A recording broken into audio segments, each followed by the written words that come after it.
بنی اسرائیل کا ایک قصاب اپنے پڑوسی کی کنیز پر عاشق ہو گیا۔ اتفاق سے ایک دن کنیز کو اس کے مالک نے دوسرے گاؤں کسی کام سے بھیجا۔ قصاب کو موقع مل گیا اور وہ بھی اس کنیز کے پیچھے ہو لیا۔ جب وہ جنگل سے گزری تو اچانک قصاب نے سامنے آ کر اسے پکڑ لیا اور اسے گناہ پر آمادہ کرنے لگا۔ جب اس کنیز نے دیکھا کہ اس قصاب کی نیت خراب ہے تو اس نے کہا، اے نوجوان، تو اس گناہ پر میں نہ پڑ۔ حقیقت یہ ہے کہ جتنا تم مجھ سے محبت کرتا ہے اس سے کہیں زیادہ میں تیری محبت میں گرفتار ہوں، لیکن مجھے اپنے مالک حقیقی عزوجل کا خوف اور گناہ کے ارتکاب سے روک رہا ہے۔ اس نیک سیرت اور خوف خدا عزوجل رکھنے والی کنیز کی زبان سے نکلے ہوئے یہ الفاظ تاثیر کا تیر بن کر اس قصاب کے دل میں پیوست ہو گئے اور اس نے کہا، جب تو اللہ عزوجل سے اس قدر ڈر رہی ہے تو میں اپنے پاک پروردگار عزوجل سے کیوں نہ ڈروں؟ میں بھی تو اسی مالک عزوجل کا بندہ ہوں، یا تو بے خوف ہو کر چلی جا۔ اتنا کہنے کے بعد اس قصاب نے اپنے گناہوں سے سچی توبہ کی اور واپس پلٹ گیا۔ راستے میں اسے شدید پیاس محسوس ہوئی،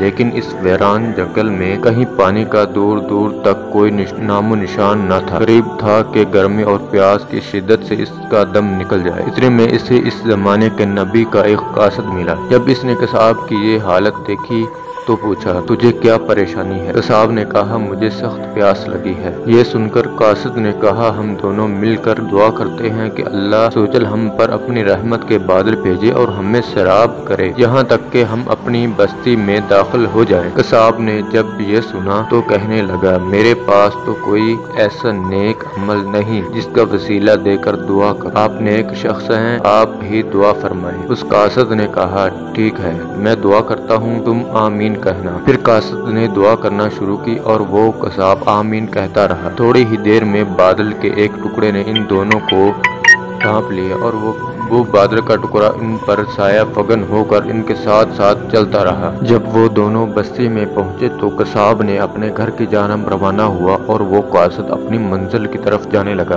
بادل بھی قصاب کے ساتھ ساتھ رہا۔ جب قاصد نے یہ ماجرا دیکھا تو قصاب کو بلایا اور کہنے لگا، تم نے تو کہا تھا کہ میرے پاس کوئی نیکی نہیں اور تم نے دعا کرنے سے انکار کر دیا تھا۔ پھر میں نے دعا کی اور تم آمین کہتے رہے، لیکن اب حال یہ ہے کہ بادل تمہارے ساتھ ساتھ ہو لیا ہے اور تمہارے سر پر سایہ فگن ہے۔ سچ سچ بتاؤ، تم نے ایسی کون سی عظیم نیکی کی ہے جس کی وجہ سے تم پر یہ خاص کرم ہوا؟ یہ سن کر قصاب نے اپنا سارا واقعہ سنایا۔ اس پر اس قاصد نے کہا، اللہ عزوجل کی بارگاہ میں گناہوں کی توبہ کرنے والوں کا جو مقام و مرتبہ ہے وہ دوسروں لوگوں کا نہیں۔ بے شک گناہ سرزد ہونا انسان ہونے کی دلیل ہے، مگر ان پر توبہ کر لینا مومن ہونے کی نشانی ہے۔